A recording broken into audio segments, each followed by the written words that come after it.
दोस्तों, हिंदी सिनेमा को उसकी सबसे कामयाब फिल्म शोले देने वाले रमेश सिप्पी साहब ने इस फिल्म के बाद भी कई फिल्में बनाई और कुछ बहुत अच्छी फिल्में भी बनाई। लेकिन टिकट खिड़की पर शोले के बाद उनकी कोई भी फिल्म हिट या सुपर हिट का दर्जा नहीं हासिल कर सकी। आखिर क्या कमी रह गई थी कि आज क्लासिक में गिनी जाने वाली फिल्में जैसे शान, शक्ति और सागर अपने समय में टिकट खिड़की पर जादू चलाने में नाकामयाब रही। कुछ लोग तो विश्वास ही नहीं करने को तैयार होते हैं, लेकिन सच्चाई यही है कि ये सभी फिल्में अपनी रिलीज के वक्त टिकट खिड़की पर कुछ खास नहीं कर सकी थी। दोस्तों, सबसे पहले बात करते हैं शोले के बाद सबसे पहली रिलीज जो थी सिप्पी साहब की, वो थी 1980 में रिलीज हुई उनकी big budget multi starrer film शान। 1980 के दिसंबर महीने में ये जबरदस्त पब्लिसिटी के साथ रिलीज की गई। बड़े बड़े आलीशान सेट्स, शानदार लोकेशंस, अमिताभ बच्चन, शशि कपूर, सुनील दत्त, शत्रुघ्न सिन्हा, परवीन बॉबी, राखी जैसे नामी गिरामी कलाकार, आर.डी. बर्मन साहब का शानदार और मशहूर म्यूजिक, सलीम जावेद की पटकथा और इन सब के साथ था हॉलीवुड स्टाइल का एक जबरदस्त विलन। कुल मिलाकर एक भव्य फिल्म थी शान। लेकिन इन सब के बावजूद फिल्म वो जादू नहीं चला सकी जिसकी दर्शकों को उम्मीद थी। मुझे लगता है जो इंटरवल के पहले का जो हिस्सा था, थोड़ा जो कॉमेडी वगैरह के जो सीन्स थे वो कुछ ज्यादा ही खींच दिए गए थे। आज शायद यकीन करना मुश्किल होगा, लेकिन उस वक्त जो इसके विलन है कुलभूषण खरबंदा ने जो रोल प्ले किया था शाकाल का, आज मतलब एक क्लासिक विलेंस में गिना जाता है वो। लेकिन उस वक्त कुलभूषण खरबंदा का जो एक किरदार था वो इस फिल्म की एक कमजोर कड़ी माना गया था, क्योंकि लोग तुलना कर रहे थे गब्बर सिंह से। शोले में जो गब्बर सिंह थे, मतलब कुछ बताने की जरूरत ही नहीं है उनके बारे में, तो लोग उम्मीद कर रहे थे गब्बर सिंह से भी खतरनाक विलन की।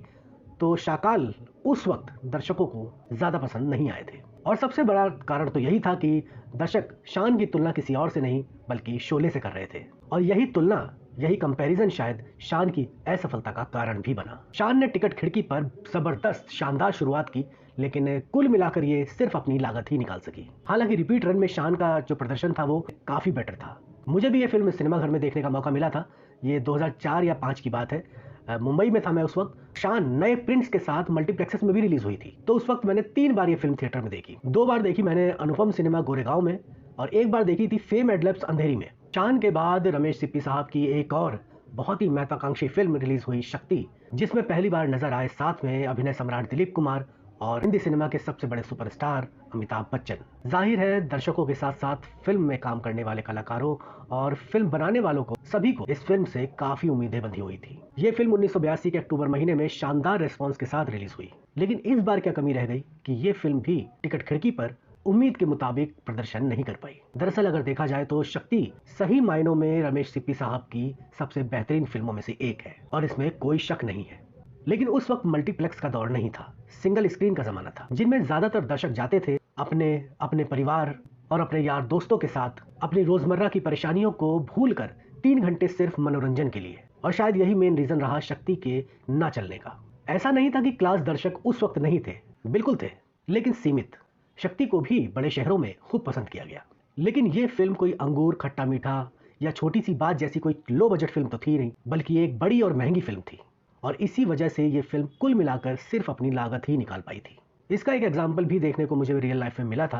हुआ यूं कि एक बार हॉस्टल के दिनों में एक बार मैं अपने दोस्तों से शक्ति फिल्म की बहुत तारीफ कर रहा था कि इसमें परफॉर्मेंस बहुत गजब का है, दिलीप कुमार अमिताभ बच्चन की इकलौती एक साथ में फिल्म है, मतलब इस फिल्म के बारे में मैंने काफ़ी तारीफ की। तो वो लोग फिल्म की सीडी ले आए और सीडी पे फिल्म देखनी शुरू की। लेकिन अभी 1 घंटा भी नहीं बीता था, उनमें से जो 2-3 लोग थे गाँव साइड के थे वो लोग, तो उन लोगों ने कहा यार क्या पिक्चर है, ये बिल्कुल थकी पिक्चर है, नींद आने लगी है, कोई और बढ़िया फिल्में लगाओ। तो उस दिन मुझे शक्ति के ना चलने का कारण कुछ समझ में आया। अच्छा, इत्तेफाक से शक्ति की रिलीज से 2-3 महीने पहले ही रिलीज हुई थी जितेंद्र की फिल्म फर्ज और कानून, और वो फिल्म सुपरहिट साबित हुई और उसकी कहानी भी शक्ति से मिलती जुलती ही थी। इसके बाद लगभग इसी कहानी पर 1991 में रिलीज हुई थी मिथुन चक्रवर्ती की डबल रोल वाली फिल्म स्वर्ग या नरक या। वो फिल्म भी मेरी मतलब फेवरेट फिल्मों में से एक है।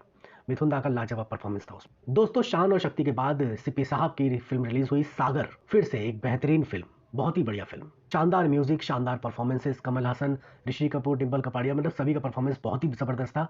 सागर में मुझे कोई कमी नहीं लगी। हाँ, बहुत ज्यादा लंबी थी फिल्म, 3 घंटे से ऊपर की फिल्म थी और कहीं कहीं काफी स्लो भी थी फिल्म, लेकिन वो सब भी मतलब ठीक था, फिल्म बहुत अच्छी थी।